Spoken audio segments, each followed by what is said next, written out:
ஹல்லேலூயா. நம்முடைய பிதாவாகிய யெகோவா தேவனாலும் அவருடைய குமாரனும் நமது அன்பு இரட்சகரும் ஆண்டவருமாகிய யாசுவா மேசியாவினாலும் நமக்கு கிருபையும் சமாதானமும் சத்தியத்தோடு கூட அன்பும் பூரணமாய் உண்டாவதாக. ஆமென். கடந்த வாரம் யோவான் 17 அதிகாரம் பார்த்தோம். முதல் 10 வசனங்கள். இப்பொழுது 11 26 வரைக்கும் 2வது பகுதியாக பார்க்க போறோம். யோவான் 17 அதிகாரம் 11வது வசனத்திலிருந்து 26வது வசனம் வரைக்கும். யோவான் 17, book of John chapter 17 verses 11 to 26. வாசிக்க முடியுமா? இதுல வாசிக்கவா? இதுல கிளியரா வரும். நீங்க வாசிக்கிறதுனா கொஞ்சம் ரீச் தள்ளி இருக்கும்.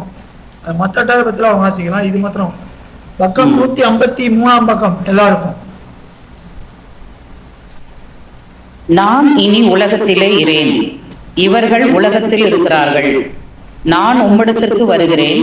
பரிசுத்த பிதாவே, நீர் எனக்கு தந்தவர்கள் நம்மை போல ஒன்றாயிருக்கும்படிக்கு நீர் அவர்களை உம்முடைய நாமத்தினாலே காத்துக்கொள்ளும். நான் அவர்களோடனே கூட உலகத்தில் இருக்கையில் அவர்களை உம்முடைய நாமத்தினாலே காத்துக்கொண்டேன். நீர் எனக்கு தந்தவர்களை காத்து கொண்டு வந்தேன். வேத வாக்கியம் நிறைவேறத்தக்கதாக கேட்டின் மகன் கெட்டு போனானே அல்லாமல் அவர்களில் ஒருவனும் கெட்டு போகவில்லை. இப்பொழுது நான் உம்மிடத்திற்கு வருகிறேன். அவர்கள் என் சந்தோஷத்தை நிறைவாய் அடையும்படி உலகத்தில் இருக்கையில் இவைகளை சொல்லுகிறேன். நான் உம்முடைய வார்த்தையை அவர்களுக்கு கொடுத்தேன். நான் உலகத்தான் அல்லாதது போல அவர்களும் உலகத்தார் அல்ல. ஆதலால் உலகம் அவர்களை பகைத்தது. நீர் அவர்களை உலகத்திலிருந்து எடுத்துக் கொள்ளும்படி நான் வேண்டிக் கொள்ளாமல் நீர் அவர்களை தீமை நின்று காக்கும்படி வேண்டிக் கொள்கிறேன். நான் உலகத்தான் அல்லாதது போல அவர்களும் உலகத்தார் அல்ல. உம்முடைய சத்தியத்தினாலே அவர்களை பரிசுத்தமாக்கும். உம்முடைய வசனமே சத்தியம். 26 நீர் என்னை உலகத்தில் அனுப்பினது போல நானும் அவர்களை உலகத்தில் அனுப்புகிறேன். அவர்களும் சத்தியத்தினாலே பரிசுத்தமாக்கப்பட்டவர்களாக இருக்கும்படி அவர்களுக்காக நான் என்னைத்தானே பரிசுத்தமாக்குகிறேன். நான் இவர்களுக்காக வேண்டிக் கொள்கிறதும் அல்லாமல் இவர்களுடைய வார்த்தையினால் என்னை விசுவாசிக்கிறவர்களுக்காகவும் வேண்டிக் கொள்கிறேன். அவர்கள் எல்லாரும் ஒன்றாயிருக்கவும் பிதாவே, நீர் என்னை அனுப்பினதை உலகம் விசுவாசிக்கிறதற்காக நீர் என்னிலேயும் நான் உம்மிலேயும் இருக்கிறது போல அவர்கள் எல்லாரும் நம்மில் ஒன்றாயிருக்கவும் வேண்டிக் கொள்கிறேன். நாம் ஒன்றாயிருக்கிறது போல அவர்களும் ஒன்றாயிருக்கும்படி நீர் எனக்கு தந்த மகிமையை நான் அவர்களுக்கு கொடுத்தேன். ஒருமைப்பாட்டில் அவர்கள் தேறினவர்களாயிருக்கும்படிக்கும் என்னை நீர் அனுப்பினதையும் நீர் என்னில் அன்பாயிருக்கிறது போல அவர்களிலும் அன்பாயிருக்கிறதையும் உலகம் அறியும்படிக்கும் நான் அவர்களிலும் நீர் என்னிலும் இருக்கும்படி வேண்டிக் கொள்கிறேன். பிதாவே, உலகம் தோற்றுவதற்கு முன் நீர் என்னில் அன்பாயிருந்தபடியினால் நீர் எனக்கு தந்த என்னுடைய மகிமையை நீர் எனக்கு தந்தவர்கள் காணும்படிக்காக நான் எங்கே இருக்கிறேனோ அங்கே அவர்களும் என்னோடு கூட இருக்க விரும்புகிறேன். நீதியுள்ள பிதாவே, உலகம் உம்மை அறியவில்லை, நான் உம்மை அறிந்திருக்கிறேன். நீர் என்னை அனுப்பினதை இவர்களும் அறிந்திருக்கிறார்கள். நீர் என்னிடத்தில் வைத்த அன்பு அவர்களிடத்திலும் இருக்கும்படிக்கும் நானும் அவர்களில் இருக்கும்படிக்கும் உம்முடைய நாமத்தை அவர்களுக்கு தெரியப்படுத்தினேன், இன்னமும் தெரியப்படுத்துவேன் என்றார். ஆமென். Thank you sister. God bless you.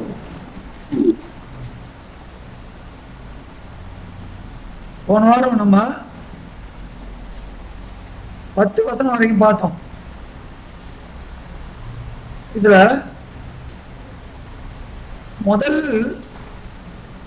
6 வசனங்கள்ல தனக்காக இந்த ஜபத்தை, அருமையான ஜபம், நான் ஏற்கனவே உங்களுக்கு சொன்னது. இது எங்க பண்றாரு? கெத்செமனே தோட்டம். கெத்செமனே தோட்டம் பெரிய ஸ்ட்ரெச். அது நீங்க பாருங்க, பெரிய ஸ்ட்ரெச். கெத்செமனே என்றால் என்ன அர்த்தம்னா, போன வாரம் சொன்னா, கெத்செமனே என்றால் பிழியப்படுகிற இடம். அதாவது எண்ணெய் பிழியப்படுகிறது, ஆயில் பிரஸ். எண்ணெய் பிழியப்படுகிற இடம். ஒலிவ மரத்துல என்ன இருக்கு நான் பார்க்க போன வாரம் பார்த்தோம். ஒலிவ மரத்துல என்ன என்ன பார்த்தோம் ஒலிவ சம்பந்தமா? அது செத்து போன அந்த ஆளுகள் எல்லாம் உயிர்ப்பிக் கொள்ளப்படுது.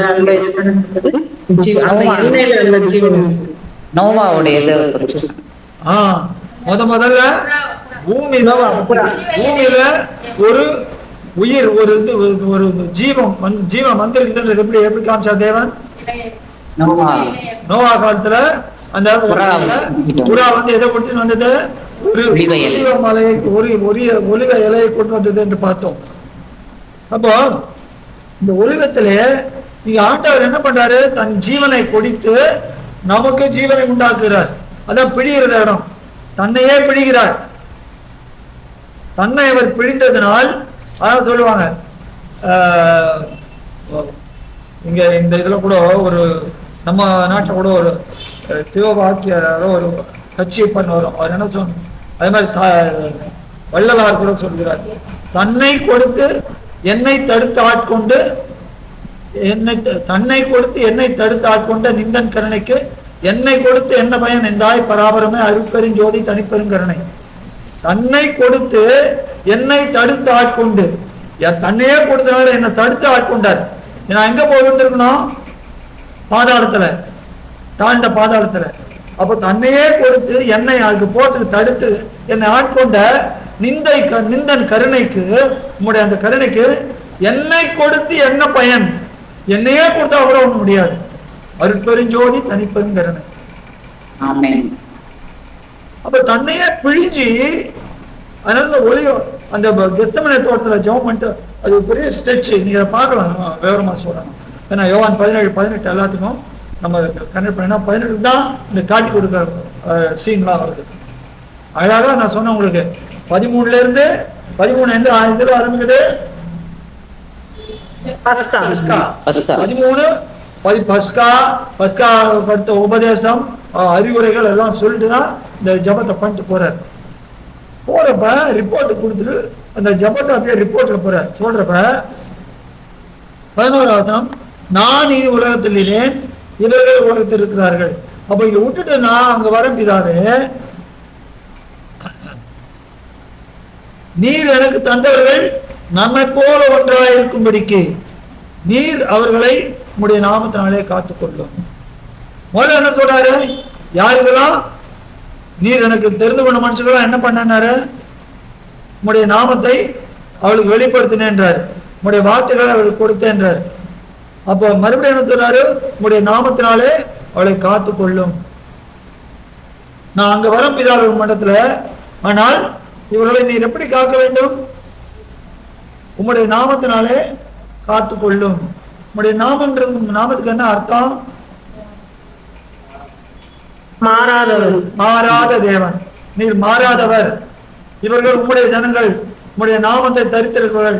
என் நாமம் தரிக்கப்பட்ட ஜனங்கள் தங்களை தாழ்த்தி, எங்க வாசிக்கிறோம்? 2 நாளாமும் 7:14. அப்போ அந்த நாமத்தை தரித்துனா அப்போ என்ன? அவங்க யாரு? இவர்கள் யகூதிகள், யாவே தேவனுடைய ஜனங்கள். அப்போ உங்களுடைய நாமத்தினாலே அவர்களை காத்துக்கொள்ளும். வேற நாமம் உங்களுக்கு கூடாது. இந்த நாமத்துக்குள்ளாக அவங்களை காத்துக்கொள்ளுங்க. ஏன்னா அந்த பூமியில இருக்கிறவங்க உங்களுடைய நாமத்தை அவங்களை வெளிப்படுத்தின பிதாவே நாங்க வரேன். நான் வந்த உடனே என்ன பண்ணுவாங்க? என்ன பண்ணுவாங்க? மறந்துடுவாங்க. இது எதுக்கு ஒப்பனையா இருக்குது? மோசே மேல ஏறி போறாரு. என்ன சொல்ல போறாரு? யாரை வச்சுட்டு போறாரு? ஆரோனையும் ஊர் 2 பேரும் வச்சுட்டு போறாரு. மேல போனவன என்ன பண்ணிருந்தாங்க? கதைய கண்ணுக்குட்டியை வச்சு இதுதான் கொண்டு வந்த தெய்வம்ன்றாங்க. அதே போல இப்ப இவரும் மேல போனாரு. இந்த ஆளுங்க என்ன பண்ணிட்டாங்க? 3 கண்ணுக்குட்டியை வச்சுட்டாங்க. இதான் சொல்றாரு, உங்களுடைய நாமம், உங்களுடைய நாமத்தினால நீர் இருக்கிறவரா இருக்கிறேன், நீர் மாறாதவர், உங்களுடைய நாமத்தினால அவளை காத்துக்கொள்ளும். இந்த ஜபம் பண்றார். பண்ணிட்டு நான் அவளுடைய உலகத்தில் இருக்கையில் அவளை உங்களுடைய நாமத்தினால, மறுபடியும் பாருங்க, என் நாமத்தினாலே சொல்லல, உங்களுடைய நாமத்தினாலே காத்து கொண்டேன், நீர் எனக்கு தந்தவர்களை காத்து கொண்டு வந்தேன். வேத வாக்கியம் நிறைவேறத்தக்கதாக கேட்டின் மகன் கெட்டு போனான் இல்லாமல் அவளில் ஒருவனும் கெட்டு போகவில்லை. கேட்டின் மகன் யாரை பத்தி சொல்றாரு? யூதாஸ்.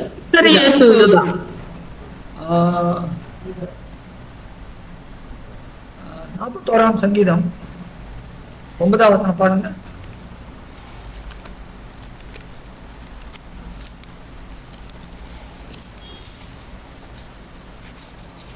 பிராண சிநேகிதன்.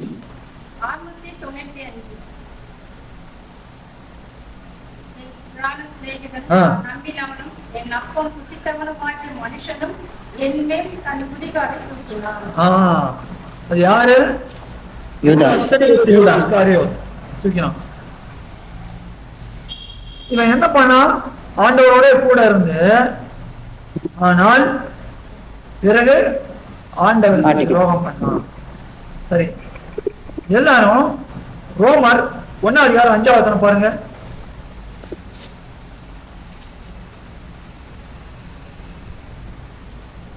இந்த கேட்டின் மகன் சொல்றது இங்க யூதாஸ் மென்ஷன் பண்ண முடியுமா? யூதாஸ் தான். ஆமா, ரோமர் 1:5. மாமிசத்தின்படி 201 பக்கம். 201 பக்கம். மாமிசத்தின்படி தாவீதின் சந்ததியில் பிறந்தவரும் பரிசுத்தமுள்ள ஆவியின்படி தேவனுடைய சுதன் என்றும் மரித்தோரிலிருந்து உயிர்த்தெழுந்ததினாலே பலமாய் ரூபிக்கப்பட்ட தேவகுமாரனுமாய் இருக்கிறார். எப்படி? மாமிசத்தின்படி தாவீதின் சந்ததியில் பிறந்தவர், ஆனால் பலமாய் ரூபிக்கப்பட்ட தேவனுடைய குமாரன். சரி, மாத்திரம் தாவீதின் சந்ததியில் வந்து தேவன் பாருங்க எல்லாத்தையும் அழகா நிறைவேற்றார். இப்போ இவர் யாரு சந்தையில வந்தாரு? தாவீதின் சந்தையில வந்தாரு. தாவீது அவருடைய வாழ்க்கையில சம்பவித்த காரியங்களை பாக்குறப்ப 2 சாமுவேல் 17ஆம் அதிகாரத்தை எடுத்துங்க. அங்கே ஒரு காரியத்தை பார்க்கிறோம். 2 சாமுவேல் 17ஆம் அதிகாரம்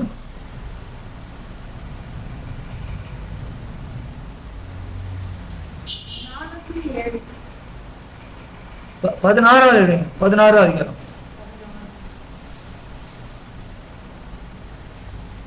எல்லாம் எடுத்தீங்களா? 16ஆம் அதிகாரம் 406ஆம் பக்கம்.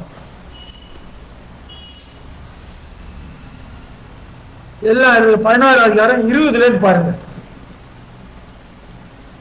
14 brother. 16 16th chapter. 2 Samuel 16th chapter verses 20 onwards. 2 Samuel 16ஆம் அதிகாரம் 20ல இருந்து பாருங்க. அப்சலோம் அகிதோப்பேலை பார்த்து, நாங்கள் செய்ய வேண்டியது இன்னதென்று ஆலோசனை சொல்லும் என்றான். அப்பொழுது அகிதோப்பேல் அப்சலோமை நோக்கி, வீட்டை காக்க உம்முடைய தகப்பன் பின் வைத்த அவருடைய மறுமனையாட்டிகளிடத்தில் பிரவேசியும்.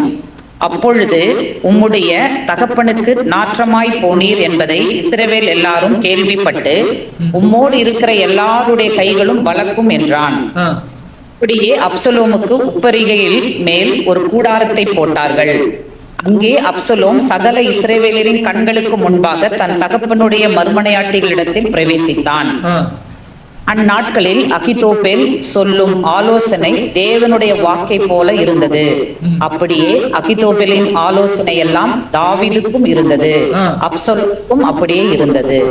இந்த அகிதோப்பேல் எப்படியா தாவீதுக்கும் அப்படியே இருந்தது.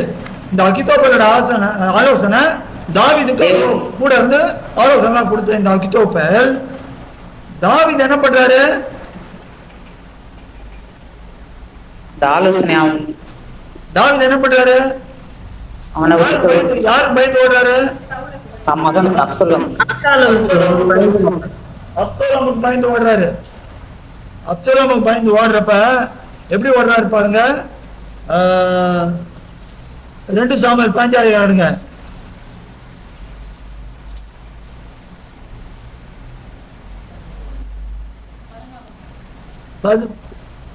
பதினஞ்சாம் அதிகாரம் 23ஆம் வசனம் பாருங்க. சகல ஜனங்களும் நடந்து போகிற போது தேசத்தார் எல்லாரும் மகா சத்தமாய் அழுதார்கள். ராஜா கிதரோன் ஆற்றை கடந்தான். ஜனங்கள் எல்லாரும் வனாந்தரத்திற்கு போகிற வழியே நடந்து போனார்கள். போறோம். அதாவது இந்த கிதரோன் ஆற்றை கடந்து போறாங்க. யாரு? தாவீது கூட இருந்தவங்கலாம். அந்த பக்கம் போன பிறகு என்ன நடக்குது? அங்க போய் ஒழிஞ்சுக்கிறப்ப இங்க அகித்தோப்பேல் வந்து ஆலோசனை சொல்வாரு. ஆமா, அதுதான் நம்ம வாசிச்சோம். யாருக்கு? அப்சலோமுக்கு. அதுக்கு பிறகு ஊசாய் வருவாரு. ஊசாய் அடுத்த அதிகாரம் 17 பாத்தீங்கன்னா ஊசாய் வருவாரு. அப்ப அகித்தோப்பேல் போல ஒரு ஆலோசனை சொல்வாரு. ஆனால் ஊசாயோட ஆலோசனை மேற்கொள்ளும். நல்லா பாருங்க, அது படிச்ச ஞாபகம் இருக்கா? 17 ஊசாயோட ஆலோசனை மேற்கொள்ளும். சரியா? ஆனா இந்த அகித்தோப்பேல் தாவீதோட கூட இருந்து தாவீது கூட நல்ல ஆலோசனை சொன்ன ஆசாமி கடைசியில் நம்முடைய ஆலோசனை கேட்கப்படவில்லை என்ற உடனே என்ன ஆச்சு அவருக்கு? 17 23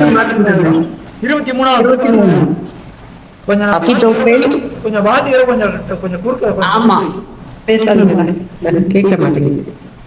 அகித்தோப்பேல் தன் யோசனையின்படி நடக்கவில்லை என்று கண்டபோது தன் கழுதையின் மேல் சேணம் வைத்து ஏறி தன் ஊரில் இருக்கிற தன் வீட்டுக்கு போய் தன் வீட்டு காரியங்களை ஒழுங்குபடுத்தி 4 கொண்டு செத்தான். அவன் தகப்பன் கல்லறையில் அவனை அடக்கம் பண்ணினார்கள். பாருங்க, இந்த அகித்தோப்பேல் தாவீது கூடவே இருந்த ஆசாமி தாவீது கிதரோன் நாட்டை கடந்து போன பிறகு அவனுக்கு எதிராக இந்த சதி திட்டத்துல யார் முதல்ல இருந்தாங்க? இந்த அகித்தோப்பேல் தான். இந்த அகித்தோப்பேலோட ஆலோசனை நடக்கலாம்னு அவன் என்ன பண்ணா? 4 கொண்டு செத்தான். சரியா? இது நல்லா புரிஞ்சுதா?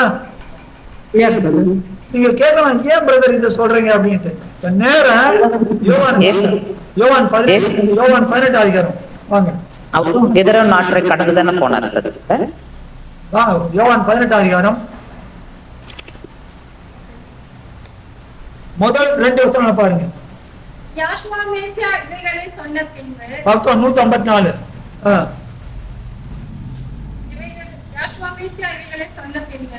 தம்முடைய சீஷரோடு கூட கெதிரோன் என்னும் ஆற்றுக்கு அப்புறம் போனார். அங்கே ஒரு தோட்டம் இருந்தது. அதிலே அவரும் அவருடைய சீஷரும் பிரவேசித்தார்கள். யாஷுவா மேசியா தம்முடைய சீஷரோடு கூட அடிக்கடி அங்கே போயிருந்தபடியினால் அவரை காட்டி கொடுக்கிற யூதாசும் அந்த இடத்தை அறிந்திருந்தான். சரி, இப்போ எப்படி தாவீது கிதரோன் ஆற்றை கடந்து போன பிறகு அகித்தோப்பேல் ஒரு காரியத்தை செய்து அதனால அவன் 4 கொண்டு செத்தானோ, அதே போல இங்க ஆண்டவரும் என்ன பண்றாப்புல? கிதரோன் நாட்டை கடந்து போறார். கடந்து போன பிறகு ஆண்டவரோட கூட இருந்த யூதாஸ் என்ன பண்ணா?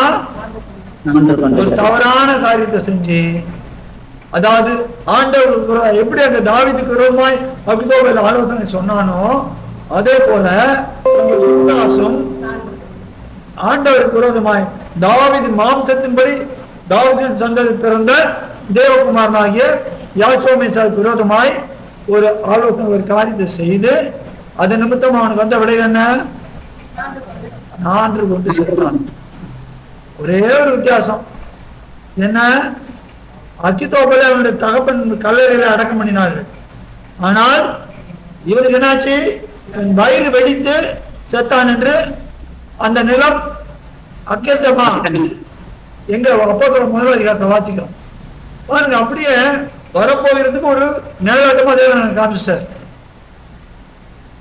நல்லா விளங்கிச்சு எல்லாருக்கும்.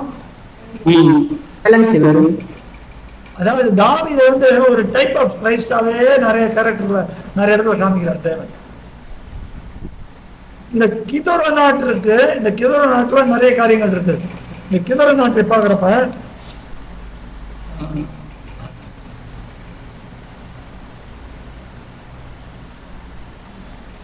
1 ராஜாக்கள்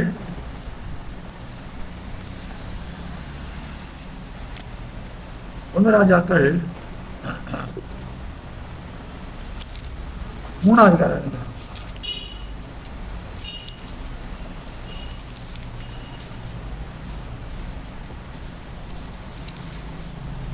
1 அதிகாரம் 2 அதிகாரம் 3 2 அதிகாரம்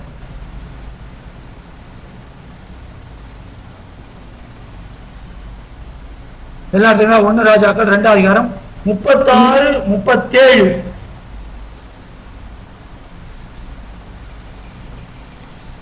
பக்கம் 426. பின்பு ராஜா சிமையை அழைப்பித்து அவனை நோக்கி, நீ எருசலேமிலே உனக்கு ஒரு வீட்டை கட்டி அங்கேயே இருந்து எங்கேயாவது வெளியே போகாமல் அங்கே தானே குடியிரு. நீ வெளியே போய் கிதரோன் ஆற்றை கடக்கும் நாளில் நீ சாகவே சாவாய். அப்பொழுது உன் இரத்தப்பழி உன் தலையின் மேல் இருக்கும் என்பதை நீ நிச்சயமாய் அறிந்து கொள் என்றான். இந்த சம்பவம் உங்களுக்கு தெரியும். கிதரோன் ஆற்று எங்க இருக்குன்னா தேவாலய இடத்துல இந்த பக்கம் இருக்குது, நல்ல இந்த பக்கம். அது கீழே பள்ளத்தாக்கு, கிதரோன் அது பள்ளத்தாக்கு. அதுக்கு பிறகு கெத்செமனே தோட்டம் ஃபுல் ஸ்ட்ரெச். அந்த பக்கம் ஒலிவமலை, கிழக்கு பக்கம் ஒலிவமலை, மேற்கு பக்கம் தேவாலயம் எருசலேம். இப்ப இதை கடந்து இவன் எருசலேம்ல கடந்து போனா என்ன ஆகுன்றாரு? என்று யார் சொல்றாரு? சாலமோன். தாவீதை தூஷித்த சீமேயிக்கு அங்க ஒரு எச்சரிக்கை கொடுக்கிறார். இந்த ஏன் அந்த கிதரோன் நாட்டுல ஒரு காரியம் இருக்குது. இந்த கிதரோன் நாட்டு எதுக்கு பயன்படுத்தப்பட்டது என்றால், 1 ராஜாக்கள் இந்த சிலைகள் எல்லாம் எதுக்கு கொண்டு அங்கே கொட்ட சொல்லுவார்கள்? 1 ராஜாக்கள் 15ஆம் அதிகாரம் 13ஆம் வசனம் பாருங்க. 11ல இருந்து பாருங்க. 1 ராஜாக்கள் 15, 11ல இருந்து 13 வரைக்கும் பாருங்க. ஆசா தன் தகப்பனாகிய தாவீதை பக்கம் சொல்லிட்டான்ப்பா. 449. ஆசா தன் தகப்பனாகி தாவீதை போல் யாவீதேவுடைய பார்வைக்கு செம்மையானதை செய்தான். லட்சையான புணர்ச்சிக்காரரை தேசத்திலிருந்து அகற்றி தன் பிதாக்கள் உண்டு பண்ணின நரகலான விக்கிரகங்களை எல்லாம் விலக்கி தோப்பிலே அருவருப்பான விக்கிரகத்தை உண்டு பண்ணின தன் தாயாகிய மாகாளையும் ராஜாத்தியாக இராதபடிக்கு விலக்கிவிட்டான். அவளுடைய விக்கிரகத்தையும் ஆசா நிர்மலமாக்கி கிதரோன் ஆற்றண்டையிலே சுட்டெரித்து போட்டான். மேடைகளும் அகற்றப்படவில்லை. இதுல தாயாகியன்னு போட்டது, அது வந்து தாய் இல்ல, கிராண்ட் மதர், பாட்டி. மாத்திக்கிங்க. இங்க கிதரோன் நாட்டுல எதை போட்டான்? விக்கிரகங்கள். அதெல்லாம் சாபம். கிதரோன் நாட்டுல சாபம், சாபத்தை கொண்டு வந்து போடுறாப்புல. அதே மாதிரி யோசியா கூட பாருங்க. யோசேபாத் போடுவாரு. யோசியா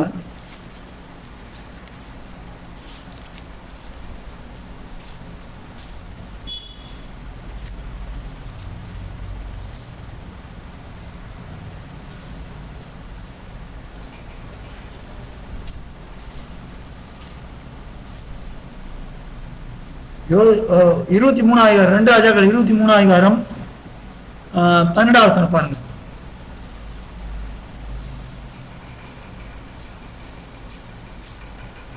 பக்கம் 501ஆம் பக்கம். யூதாவின் ராஜாக்கள் உண்டாக்கினதும் ஆகாசுடைய மேல் வீட்டில் இருந்ததுமான பலிப்பீடங்களையும் மானாசே யாவீதுடைய ஆலயத்தின் 2 பிரகாரங்களிலும் உண்டாக்கின பலிப்பீடங்களையும் ராஜா இடித்து அவைகளின் தூளை அங்கிருந்து எடுத்து கிதரோன் ஆற்றையும் கொட்டினான். இந்த கிதரோன் ஆறு என்னன்னா ஆக்சுவலா ரொம்ப பெரிய கிடையாது. அது ஆறு ஒரு 7-8 அடி அவ்வளவுதான் இருக்கும். அது சின்ன ஓடை மாதிரி. ஆனா அதுல யோசேபாத்தை இந்த தான் பண்ணாரு. அது எதுனா எல்லா சாபத்தையும் அது எடுத்துக்கொண்டு போகிறது. சாபத்தை எடுத்து எல்லாம் விக்கிரகங்கள்லாம் சபிக்கப்பட்டது. இதெல்லாம் நொறுக்கி அதை போட்டு அது வழியா தான் போகுது. இதுக்காக தான் அந்த இது இருக்குது.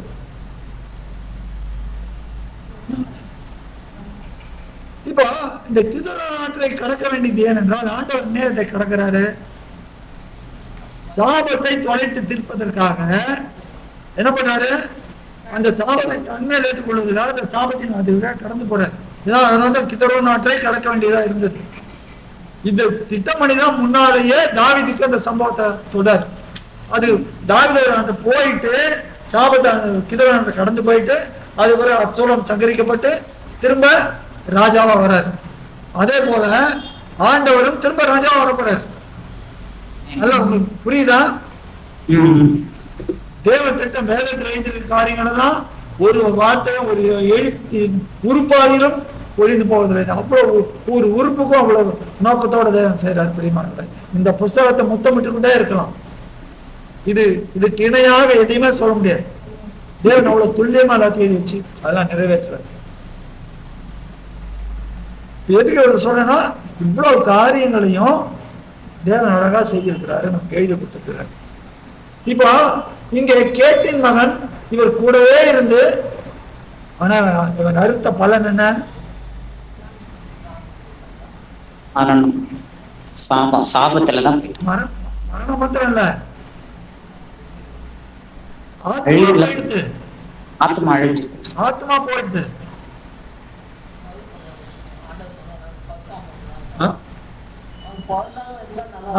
அவன் பெருவாம இருந்தானா நலமா இருந்திருக்கின்றார். யூதாசும் அங்கதான் இருந்தாரா? கீதோன்ல தான். கிதரோன் இல்ல, கிதரோன் கடந்த பிறகு காட்டி கொடுக்குறான். ஓ, அது கடந்த பிறகு. Okay okay. அதான் இங்க சொல்றாரு யோவான் 17:12, கேட்டின் வேத வாக்கியம் நிறைவேறத்தக்கதாக, அதை பாருங்க நல்ல, வேத வாக்கியம் நிறைவேறத்தக்கதாக கேட்டின் மகன் கெட்டு போனானையாமல் அவர்கள் ஒருவனும், அப்ப எல்லாரையும் உடைய நாமத்துல காத்துக்கொண்ட, அப்போ இவங்களுக்கு எல்லாம் அந்த நாமத்தை சொல்லிருக்கிறப்ப யூதாசுக்கு சொல்லிட்டு வர மாட்டாரா? சொல்லியிருப்பாரு, கண்டிப்பா. அவங்க தெரிஞ்சிருக்கோம் இந்த நாமத்தை யூதாசுக்கும் சொல்லியிருப்பார். ஆனால் அவன் என்ன பண்ணிட்டான்? உதாசீனப்படுத்திட்டான். இது எதை காட்டுகிறது என்றால், ஏசாயா 26:10 10 பாருங்க. ஏசாயா 26:10 பாருங்க. இன்னொருத்தர் எசேக்கியேல் 47:11 பாருங்க. 829 பக்கம். துன்மார்க்கனுக்கு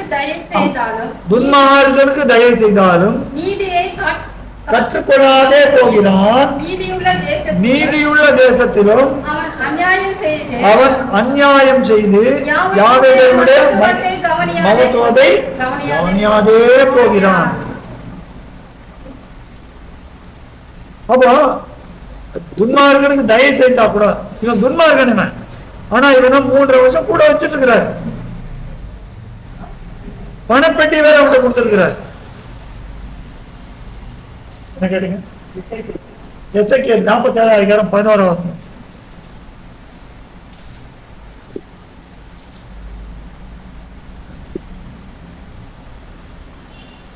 பக்கம் சொல்லுங்க. 1026. ஆனாலும் அதனுடைய 10:11 ரெண்டு வாசிங்க.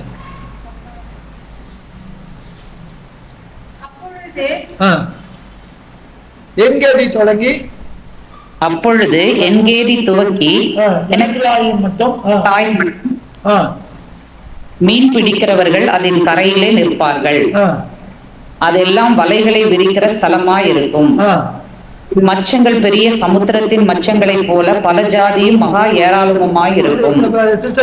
அந்த போர்ஷன் திரும்ப வாசிங்க. மச்சங்கள், அதன் மச்சங்கள் பெரிய சமுத்திரத்தின் மச்சங்களை போல. பெரிய சமுத்திரத்தின் என்னது? நல்ல பெருசு, நல்லா இருக்கும். அது எப்படி உங்களுக்கு தான் தெரியும்.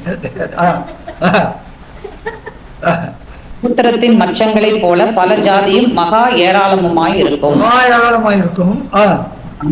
ஆனாலும்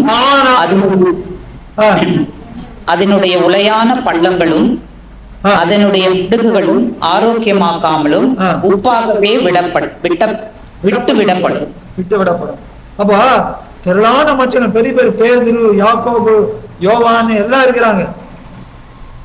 ஆனா கூட இந்த யூதாஸ் மாத்திரம் கேட்டான்,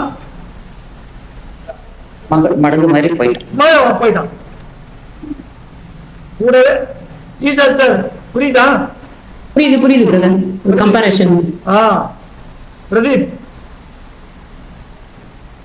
புரியுது. நான் இவங்க 2 பேரும் கேட்கணும், மற்றவங்களாம் கேட்கல. எல்லாருக்கும் புரியுதா? லெப்ரா சிஸ்டர் புரியுது. Angela sister right. ஏன்னா அது மகத்துவமான காரியம். அப்போ இவன் ஒத்தன் தான் கெட்டு போனான். ஆண்டவர் பிதாவாகிய தேவன் அவர் கொடுத்த எல்லாரையும் காத்துக் கொள்றாரு. அப்படின்னா நம்மையும் காத்துக் கொள்றாரா இல்லையா? ஆமென் ஆமென் இல்லையா? காத்துக்கொள்கிறார். ஆமென். எப்படி ஆமென். உலகம் முடிவு பெறும் சகலம். இல்ல எப்படி தெரியும்? அங்க 20வது வசனம் பாருங்க, யோவான் 17:20. இவர்களுக்காக வேண்டிக் கொள்கிறேன். அவருடைய வார்த்தையால நம்மளை விசுவாசிக்கிறாரா? அவரை வாசிங்க 20வது வசனம் வாசிங்க. நான் இவர்களுக்காக வேண்டிக் கொள்ளுகிறதும் அல்லாமல் இவர்களுடைய வார்த்தையினால் என்னை விசுவாசிக்கிறவர்களுக்காகவும் வேண்டிக் கொள்கிறேன். அல்லேலூயா. அல்லேலூயா. அப்போ நம்மையும் ஆண்டவர் காத்துக்கொள்றாரு. சொல்லிட்டு இப்ப 13வது வசனம் வந்திருக்க.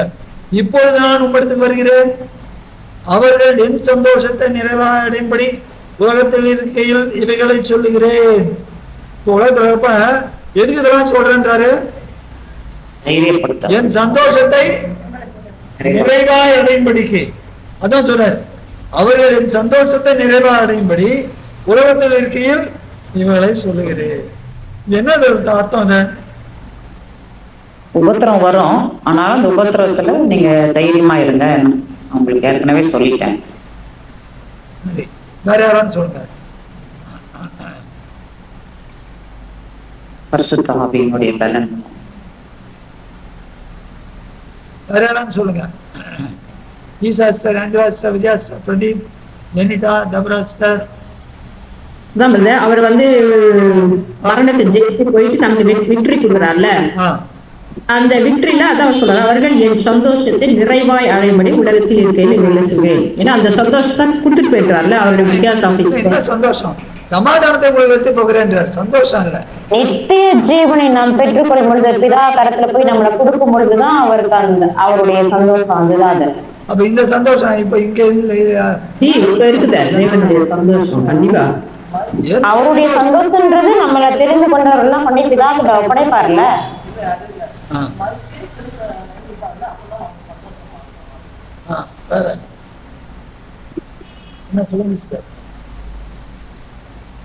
வார்த்தையை கொடுத்திருக்கிறார்கள், அதான் சந்தோஷம். பிரதீப் கொஞ்சம் அப்படி அதான் அங்கிள்,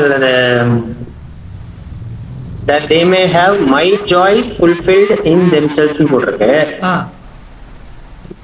அவருடைய சந்தோஷம் நாம தானே. பிரதீப் கரெக்டா கொஞ்சம் கிட்ட வந்தா பிரதீப் டாக்டர் அட்வான் விட்டார். சரி, எல்லாம் அவருடைய சந்தோஷம் என்னன்னு பாக்குறப்ப யோவான் 4:34 வசனம் பாருங்க. அதான் அவர் சந்தோஷம். 4:34. 129. யோசுவா மேசியா அவர்களை நோக்கி, நான் என்னை அனுப்பினவருடைய சித்தத்தின்படி செய்து அவருடைய கிரியை முடிப்பதே என்னுடைய போஜனமாய் இருக்கிறது. அவர் எப்பவுமே எது சந்தோஷம்? பிதாவின் சித்தத்தை செய்யறதுதான் அவர் சந்தோஷம். இதுதான் ஆண்டவர் சந்தோஷம், வேற ஒண்ணும் இல்ல.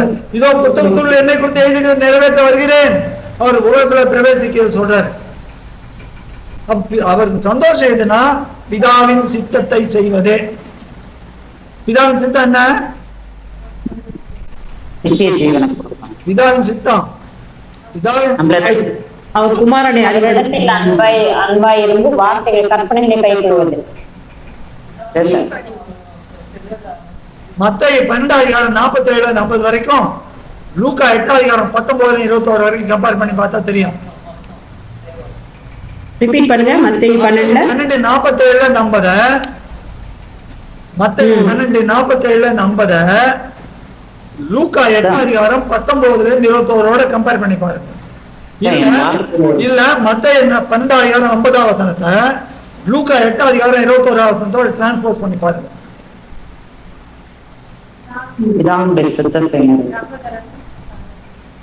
மத்தேயு 12:50 என்ன சொல்லுது? வாசிங்க.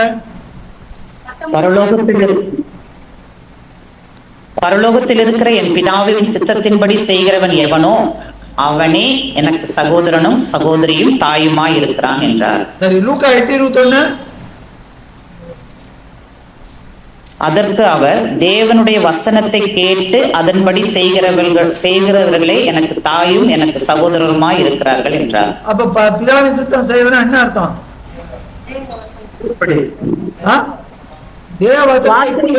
வார்த்தை கை கொள்வது. முதல்ல கேட்கணும், கேட்டு கை கொள்றது. நீ நிறைய பேர் படிக்கதே கிடையாது, அப்படித்தானே கை கொள்றது. அப்போ பிதாவின் சித்தம் தான் அவருக்கு சந்தோஷம். அதான் சொல்றாரு, நான் என் சந்தோஷத்தை அவர்கள் அடையும்படிக்கு உலகத்திற்கு சொன்னேன். என் சந்தோஷம் என்ன? பிதாவே உங்களுடைய வார்த்தையை கை கொள்வதுதான் என் சந்தோஷம். இந்த சந்தோஷத்தை அவங்களும் அடையணும். புரியுதா? God bless you, sister. அதனாலதான் பாருங்க 17வது என்ன சொல்றாரு, அது அடுத்த அவர் உள்ளத்துல இருக்குது. முதல்ல என் சந்தோஷம் சொல்லிட்டு 17வது எடுக்கணும், அப்படியே வெளியே வந்துடுறது. உம்முடைய சத்தியத்தினாலே அவர்களை பரிசுத்தமாக்கும். 14 அடுத்த வசனம், நான் உம்முடைய வார்த்தையை அவர்களுக்கு கொடுத்தேன். என் சந்தோஷத்தை அவங்க அடையணும்னா நீ எனக்கு கொடுத்த வார்த்தையை கொடுத்திருக்கிறேன் பிதாவே, அதுக்குதான். நல்லா புரியுதா? I don't know how many are rejoicing, but I am rejoicing. உம்முடைய வார்த்தைகளை அவர்களுக்கு கொடுத்து, ஏன் இந்த வார்த்தைகளை கொடுக்கிறாரு? நான் உலகத்தான் போல அவர்களும் உலகத்தார்கள். ஏன் இந்த வார்த்தைகளை கொடுக்கிறாரு? எதிரா 6 அதிகாரங்க. என்னடா அது எதிராவுக்கு என்ன சம்பந்தம்னு பாக்குறீங்க யாரும் சில பேர்.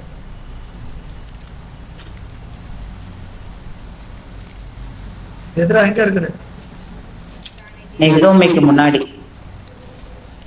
595 பக்கம் 4 6 அதிகாரம்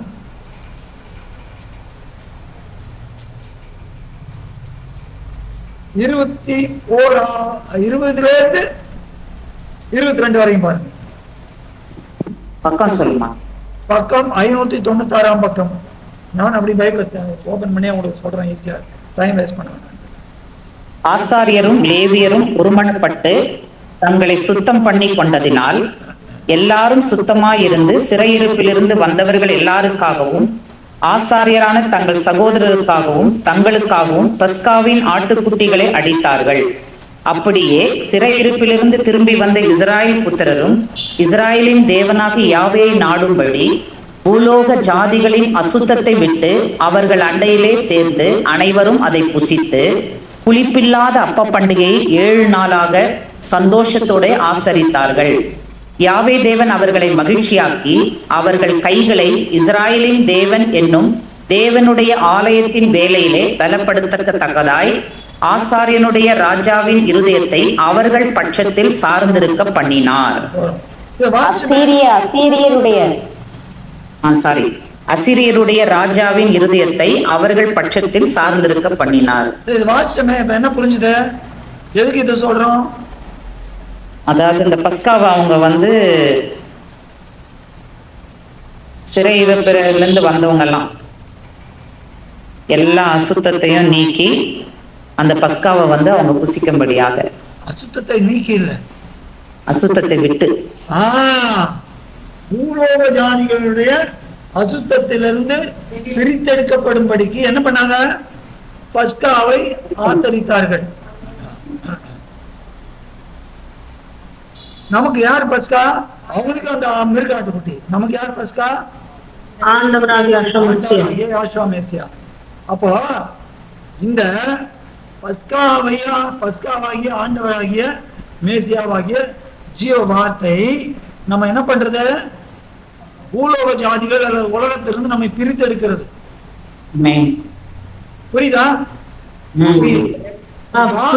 கொடுத்து நம்மை பிரித்து எடுக்கிறார். நான் உலகத்தான் இல்லாத போல அவளும் உலகத்தான் அல்ல. பாருங்க 15 அதிகாரம் பாருங்க, யோவான் 15 அதிகாரம்.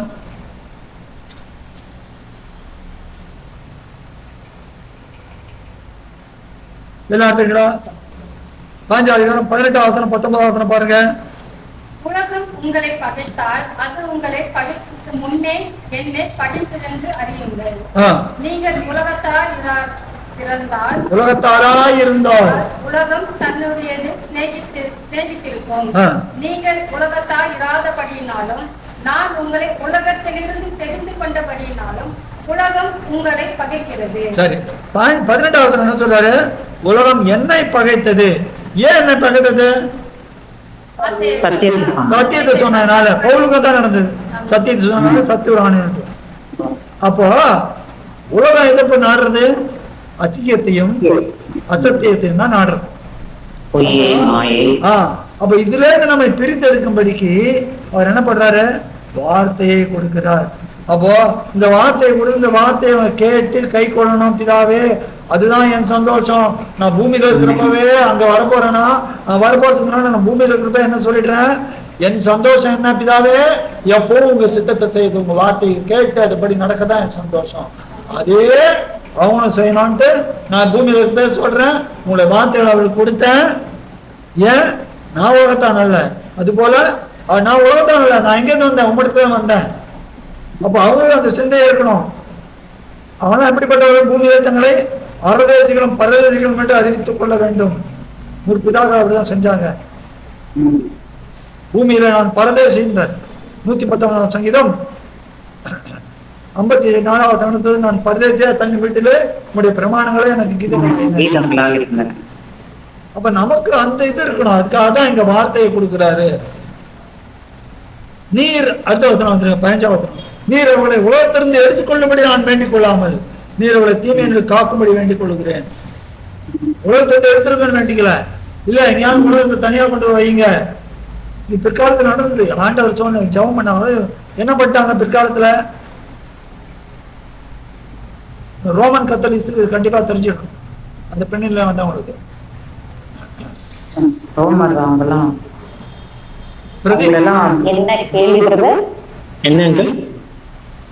இந்த வசனத்துல உலகத்திலிருந்து எடுத்துக்கொள்ளப்படி வேண்டும், உலகத்தோட கலந்து கூடாதுன்னு சொல்லிட்டு என்ன பண்ணிட்டாங்க? மோனஸ்ட்ரீஸ். மோனஸ்ட்ரீஸ்னா என்ன? தமிழ் என்ன சொல்றது?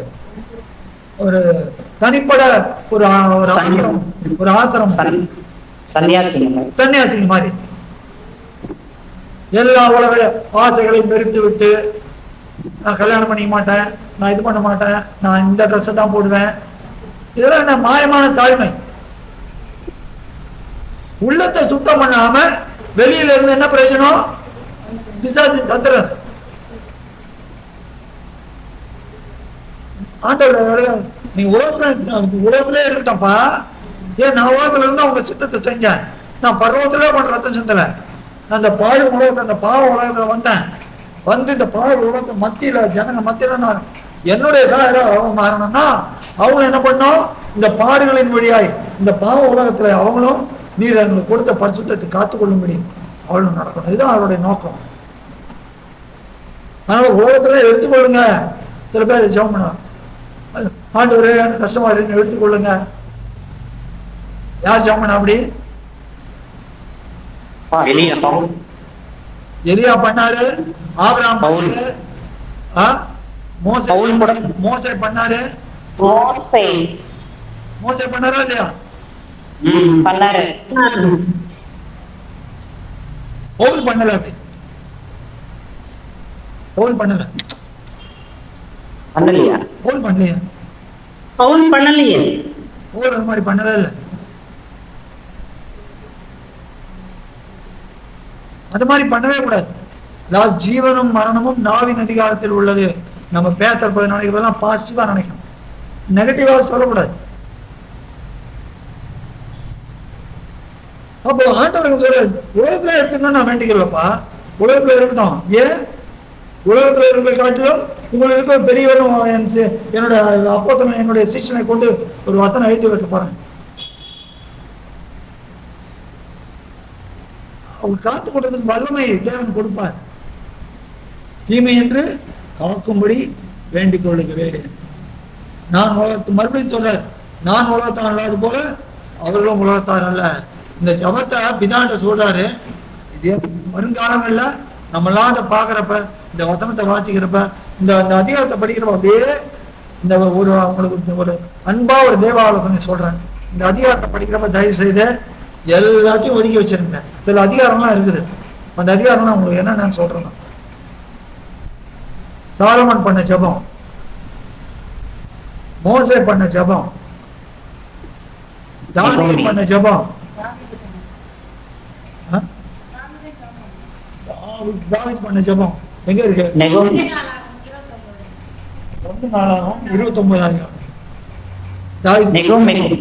1 நெகேமியா 9 அதிகாரம், எத்தனை 9 அதிகாரம்.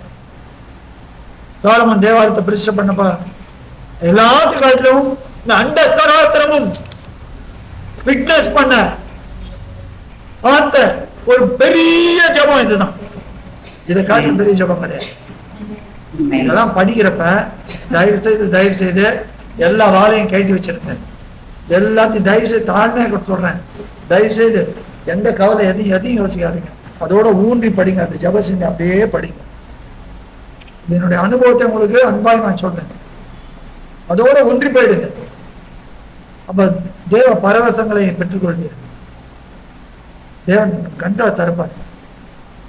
அவனுடைய மகத்துவங்களை வெளிப்படுத்துவார். அதுல வருகிற சந்தோஷம், ஜெயம், பலன் எல்லாம் கொடுப்பார். தயவு செய்து அதை ஊன்றி படிங்க. இது ரொம்ப முக்கியமானது. உம்முடைய சத்தியத்தினாலே அவளை பரிசுத்தமாக்கும். உம்முடைய வசனமே சத்தியம். திரும்ப திரும்ப இந்த வார்த்தையை கூட, இந்த வார்த்தை தான் இதனால பரிசுத்தமாக்க உங்களுடைய வசனமே சத்தியதான் இன்சிஸ்ட் பண்றாரு. நீர் என்ன? அப்போ இந்த டாபிக் முழுக்க எங்க 13 இருந்து 17 வரைக்கும் தேவனுடைய வார்த்தையை கொடுத்த மகத்துவத்தை அவர் சொல்லுகிறார். 18வது வசனம், நீர் என்னை உலகத்தில் அனுப்பினது போல நானும் அவர்களை உலகத்தில் அனுப்புகிறேன். இதாக அனுப்பிச்சது போல நானும் அனுப்புகிறேன். பாருங்க, யோவான் 20 அதிகாரம் 21 வசனம் எடுங்க. அது என்ன மகத்துவம் பாருங்க. யோவான் 20, 21 23 வரைக்கும் வாசி. யாஷுவா மெசியா மறுபடியும் அவர்களை நோக்கி, உங்களுக்கு சமாதானம் உண்டாவதாக. பிதா என்னை அனுப்பினது போல நானும் உங்களை அனுப்புகிறேன் என்று சொல்லி அவர்கள் மேல் ஊதி பரிசுத்த ஆவியை பெற்றுக் கொள்ளுங்கள். எவர்களுடைய பாவங்களை மன்னிக்கிறீர்களோ அவைகள் அவர்களுக்கு மன்னிக்கப்படும். எவர்களுடைய பாவங்களை மன்னியாதிருக்கிறீர்களோ அவைகள் அவர்களுக்கு மன்னிக்கப்படாதிருக்கும் என்றார். அல்லேலூயா.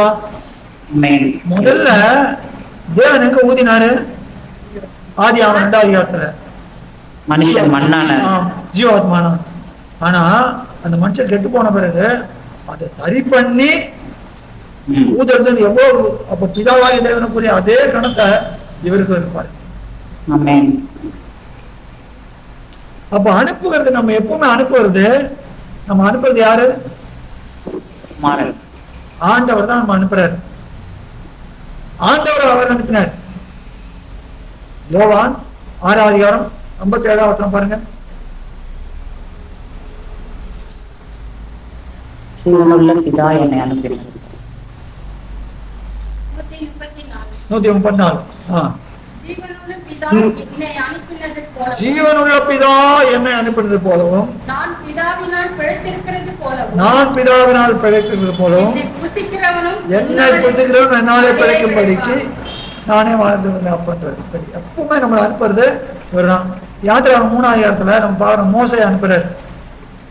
மோசே யார் அனுப்புறாரு? தூதனானவர்.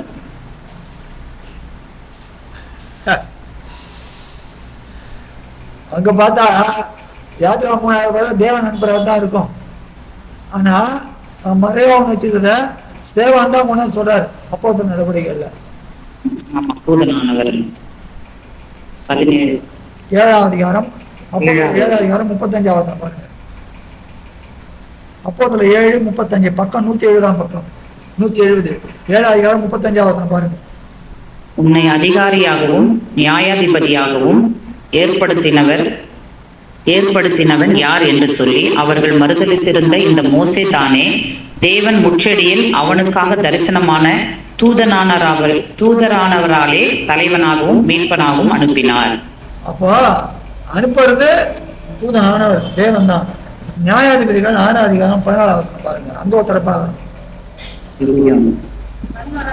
6ஆம் அதிகாரம் நியாயாதிபதிகள் 6 யார் பாக்குறோம்? கிதியோன். 14.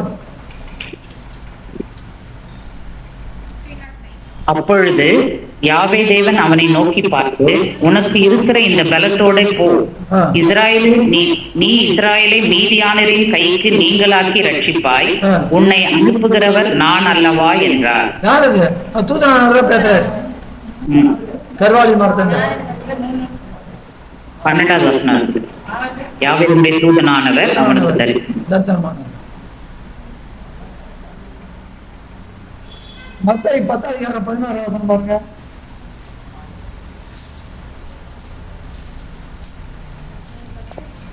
10:16 தெரிஞ்ச வசனமாச்சு.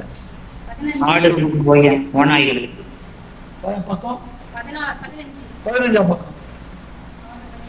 ஆடுகளை ஓநாய்களுக்குள்ளே அனுப்புகிறது போல இதோ நான் உங்களை அனுப்புகிறேன், ஆகையால் சர்ப்பங்களை போல. போறோம். அப்ப அனுப்புறது யாரு? நம்ம எப்பவுமே ஆண்டவர் தான். அதான் சொல்றார், பிதாவே எனக்கு அதிகாரம் கொடுத்துறீங்க, அதனால நீர் என்ன அனுப்புறது போல நான் இவர்களை அனுப்புகிறேன் சொல்லிட்டு அடுத்த முக்கியமா சொல்றார் பாருங்க. 19. அவர்களும் சத்தியத்தினாலே பரிசுத்தமாக்கப்பட்டவளாகும்படி அவளுக்காக நான் என்னைத்தானே பரிசுத்தமாக்குகிறேன். என்ன அர்த்தம் அது பரிசுத்தமாக்குகிறேன்?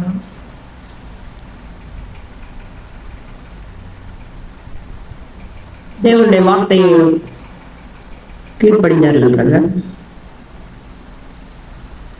அவர்களும் சத்தியத்தினாலே பரிசுத்தமாக்கப்பட்டவளாகும்படி என்ன அர்த்தம்? பலியிட்டதனால தான் உலகத்துல பிரித்து அவர் அப்ப என்னையும் நான் பிரிச்சுக்கிறேன், என்னையே நான் அர்ப்பணிக்கிறேன், உங்களுடைய சித்தத்துக்கு என்னை விட்டு கொடுக்கிறேன், என்னையே அர்ப்பணிக்கிறேன். அவர்களும் அர்ப்பணிக்க வேண்டும். அவர்களும் தங்களை உங்களுடைய சத்தத்துக்கு அர்ப்பணிக்கும்படிக்கு என்னைத்தானே உங்களுடைய திட்டத்துக்கு அர்ப்பணிக்கிறேன். அதான் பரிசுத்தம்னா பிரித்து எடுக்கிறது.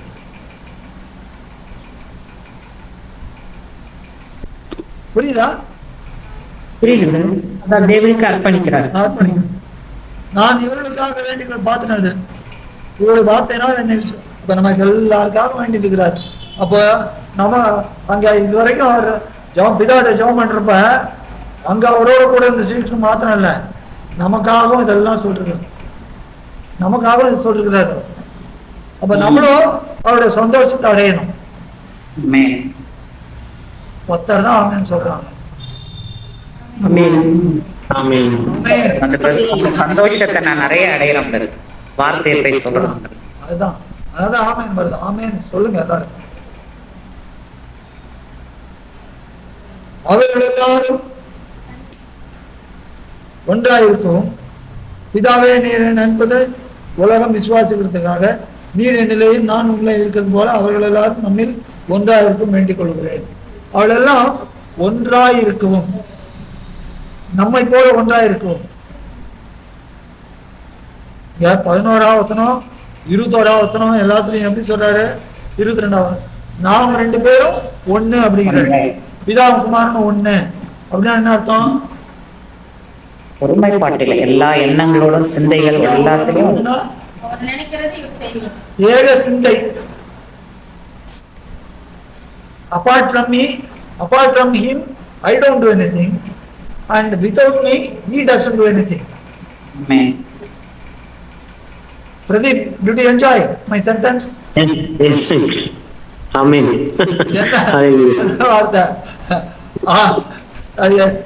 திரும்ப வீடியோ ரீப்ளே பண்ணி கேட்டான்னு தெரியும். என்னது apart from என்னது apart நான் என்ன சொன்ன ரிப்பீட் பண்ண? Apart from me he doesn't do anything. Apart from him I don't do anything, and without me he doesn't do anything. அவர் சொல்லாம நான் ஒண்ணு செய்யறதில்லை, என்னை இல்லாமல் ஒன்றும் செய்வதில்லை. ரெண்டு பேரும் எவ்வளவு ஒருமையா இருக்கிறாங்க பாருங்க. அதே போலதான் நம்மளா இருக்கணும்னு விரும்புறாரு. பிதா எப்பவும் குமாரனை திட்டுவாரா? இல்ல குமாரன் எப்பவும் பிதாவுக்கு மறுத்தனம் பண்ணுவாரா? ரெண்டும் கிடையாது. அப்ப நம்ம அப்படிதான் இருக்கணும்னு அவர் விரும்புறாரு. ஒருத்தர் அன்பினால் தாங்கிறது, குறை பேசாம, தூஷணம் சொல்லாம, ரொம்ப கஷ்டமானது. அந்த பர்ஃபெக்ட் அந்த மேட்சிங் வந்தாதான் நம்ம போக முடியும். இல்லைன்னா அதான் பாடுறேன்ல, நாம் தூசிகள் உதறியே தூய்மை அடைஞ்சிருவோம். தூசிலாம் வச்சுட்டு தூசி உதறிட்டா எப்படி வெள்ளை சட்டு போட்டாவா? இல்ல, அது முக்கியமானது அன்பு. 1:13 சொல்றாரு, அன்பு சகலத்தையும் சகிக்கும், சினமடையாது, தற்பொழுதைய நாடாது, என்னன்னா சொல்றாங்க. இப்பொழுது விசுவாசம், நம்பிக்கை, அன்பு. விசுவாசம் எவ்வளவு பெருசு, கேள்வி விசுவாசம் கேள்வி தேவனுடைய வசம் தான் வரும் இருக்கு. அங்க எடுக்க 1:13 போங்க, ஒரு நிமிஷம் பார்த்துலாம். அதை என்ன வார்த்தை! 1 கொரிந்தியர் 13 தேவனுக்கு ஸ்தோத்திரம். 1 கொரிந்தியர் 13 பாருங்க, கடைசி வசனம், பக்கம் 240. 1 கொரிந்தியர் 13. நிறைவானது வரும்போது குறையும். இப்பொழுது விசுவாசம், நம்பிக்கை, அன்பு இம்மூன்றும் நிலைத்திருக்கிறது. இவர்களுக்கு அன்பே பெரியது. விசுவாசம்ன்றது எப்படி வரும்? கேள்வினாலும், கேள்வி வார்த்தைனாலும். விசுவாசம் கூட்டது வார்த்தை. நம்பிக்கை விசுவாசம். தேவன் பரிசுத்தாவினால். பரிசுத்தாவி. ரோமர் 5 வாசிக்கிறல்ல, உங்கள் இருதயத்தில் ஊற்றப்பட்டிருக்கிறது. நம்பிக்கை பரிசுத்தாவி. அன்பு பரிசுத்தாவிதான். தேவன். தேவனுடைய அன்பு. தேவன். அப்போ இந்த மூணுத்தை பாருங்க. விசுவாசம், சாட் எழுதிங்க. விசுவாசத்துக்கு நேரம் ஒரு கீழே ஒரு ஆரோ போட்டு வார்த்தை. நம்பிக்கைக்கு நேரக பரிசுத்தாவி. அன்புக்கு நேரக பிதாவாகிய தேவன். புரியுதா? பிரதீப் புரிஞ்சுட்டா? சொல்லிட்டாப்ல. இப்ப நல்லா 3 வருஷம் ஒரு ஷீட்ல எழுதிங்க. விசுவாசம், நம்பிக்கை, அன்பு பக்கத்துல எழுதிங்க. விசுவாசத்துக்கு நேரங்க கீழே ஒரு ஆரோ மார்க் போட்டு வார்த்தை. அது புரியுது இல்லையா? புரியுதா இல்லையா? வார்த்தை. சரியா? இது நம்பிக்கைக்கு நேரக பரிசுத்தாவி, அன்புக்கு நேரக பிதாவாகிய யாவே தேவன். புரியுது எல்லாருக்கும்? இப்ப சொல்லிட்டு போர் நடத்துறாரு, இவர்களில் அன்பே பெரியது. எப்படி அன்பே பெரியது? என்ன அர்த்தம்? பிதாவாகிய தேவனே பெரியது. தேவன் தான் பெரியது.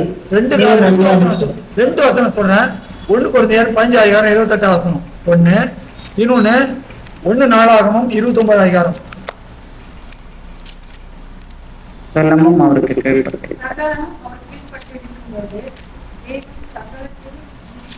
என்ன லைன்? 15 1 கொஞ்சம் 15:28.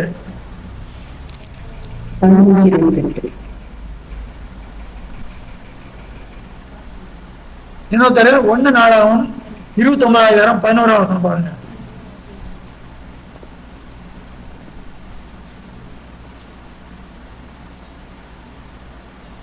இருபத்தொன்பது 11 29:11 பக்கம் 542.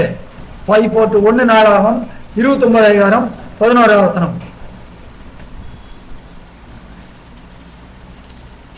என் குமாரரே, 1 நாளாகவும் இப்பொழுது 29 11 1 நாளாக 2 நாளாக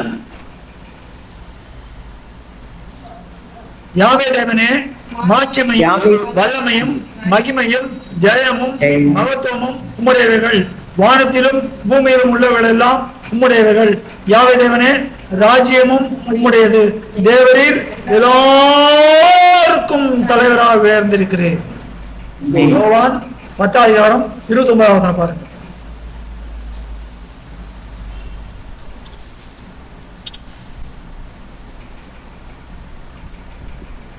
அவைகளை எனக்கு தந்த பிதா எல்லாரையும் அவைகளை எனக்கு தந்த என் பிதா எல்லோரிலும் பெரியவராய் இருக்கிறார். அல்லேலூயா. அல்லேலூயா. இன்னொருத்தர் 1 Corinthians 11:3 பாருங்க. அதான் ஒவ்வொரு புருஷனுக்கும் கிறிஸ்து மெசியா தலைவராய் இருக்கிறார் என்றும், ஸ்திரீக்கு புருஷன் தலைவராய் இருக்கிறார் என்றும், மெசியாவுக்கு தேவன் தலைவராய் இருக்கிறார் என்றும் நீங்கள் அறிய வேண்டும் என்று விரும்புகிறேன். 1 Corinthians 3:21-23. இப்படி இருக்க ஒருவனும் மனுஷரை குறித்து மேன்மை பாராட்டாதிருப்பானாக. எல்லாம் உங்களுடையதே. பவுலாகிலும் அப்போலோவாகிலும் கேபாவாகிலும் உலகமாகிலும் ஜீவனாகிலும் மரணமாகிலும் நிகழ்காரியங்களாகிலும் வரும் காரியங்களாகிலும் எல்லாம் உங்களுடையதே. நீங்கள் மேசியாவினுடையவர்கள், மேசியா தேவனுடையவர். இதுதான் ஹைரார்க்கி. இதுதான் இப்போ இந்த பின்னணியில விசுவாசம், நம்பிக்கை, அன்பு, இவர்கள் அன்பே பெரியதுன்னு சொல்றார்.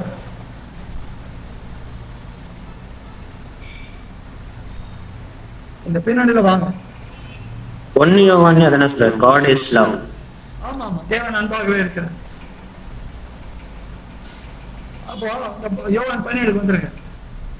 நம்மை போல ஒன்றாக இருக்கும்படிக்கு பிதா குமாரன் அன்பு கூறார், குமாரன் பிதா அன்பு கூறார். இதான் நமக்கு காமிக்கிற மாடல். இந்த மாடல்ல நம்ம பொருந்தினாதான் மறுரூபம் எல்லாம் சான்ஸே கிடையாது. எனக்கு உங்களுக்கு எல்லாருக்கும் அது. சும்மா பூமியில நம்ம நாடகம் ஆடிக்க முடியாது. கேளுங்க, அவன்கிட்ட கேட்போம், தேவனே என்னை மாற்றும், என்னை மாற்றும், என்னை மாற்றும், உங்களுடைய குமாரனை போல மாற்றும். அதுக்காக தான் முன்குறிச்சுங்க. அவருடைய சமூகத்தில் கண்ணீர் விடுங்க.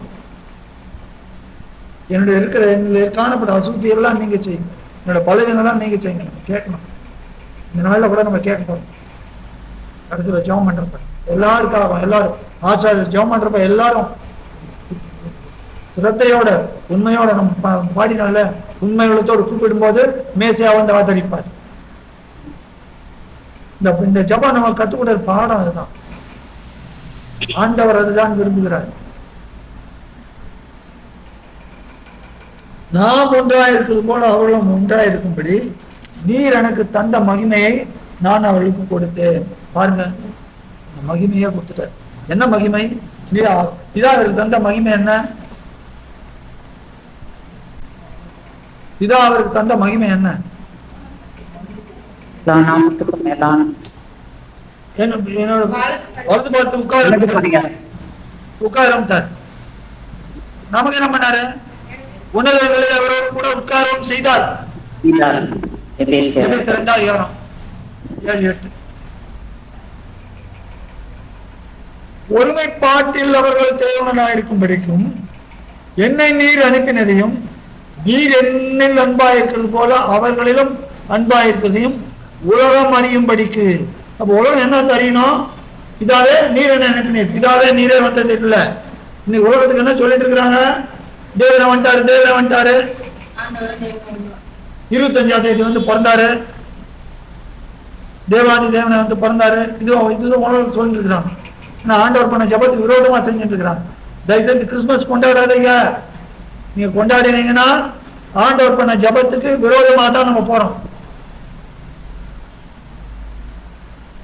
நீர் என்னை அனுப்பினதையும் நீர் என்னை அன்பா இருக்கிறது போல அவர்களுடைய அன்பா இருக்கிறதையும் உலகம் அறியணும். ஏன்? நீர் என்னில அன்பா இருக்கிறது எப்படி தெரியும்? என்னை மருத்துவம் எழுப்பினீர், அவங்களையும் முழுவதும் போறீர், என்ன ஆக்கினது போல அவர்களை ஆக்க போறீர். இதை உலகம் அறியணும். உலகம் அறிஞ்சாதான், உலகம் என்னது வார்த்தைகளை பெற்றுக்கொள்ளாதவர். அவங்க அறிஞ்சாங்கன்னா அவன் என்ன பண்ணுவாங்க? ஓஹோ ஓஹோ, இந்த ஆண்டவர்கிட்ட போனாதான் நம்ம அந்த நித்திய ஜீவனை பெற்றுக்கொள்ள முடியும். அப்ப நம்மளும் அங்க போவோம். கடைசி நாட்கள் வருவாங்க எல்லாரும். இப்ப நாங்க கடைசி நாட்கள் போய்க்கலாம் சொல்லாதீங்க. நான் அவர்களின் நீர் என்னிலும் இருக்கும்படி வேண்டிக் கொள்கிறேன். அப்போ கிறிஸ்து நமக்குள்ள இருக்கணும், நாம் கிறிஸ்துக்குள்ள இருக்கணும். இந்த அனுபவம் நமக்கு வேண்டும். பிதாவே, உலகத்தோடு முன் நீர் என்னில் அன்பா இருந்தபடினால் நீர் எனக்கு தந்த என்னுடைய மகிமையை நீர் எனக்கு தந்தவர்கள் காண முடியாது. நான் எங்கே இருக்கிறேனோ அங்கே அவர்களும் என்னோடு கூட இருக்க விரும்புகிறேன். மகிமையான ஒரு ஜெபம் பாருங்க, என்ன ஒரு வாஞ்சை பாருங்க. நீதி உள்ள பிதாவே, உலகம் உண்மை அறியவில்லை, நான் உண்மை அறிந்திருக்கிறேன். நீ என்னை அனுப்பதை இவர்களும் உலகம் அறியல, இவங்க அறிஞ்சிருக்கிறாங்க.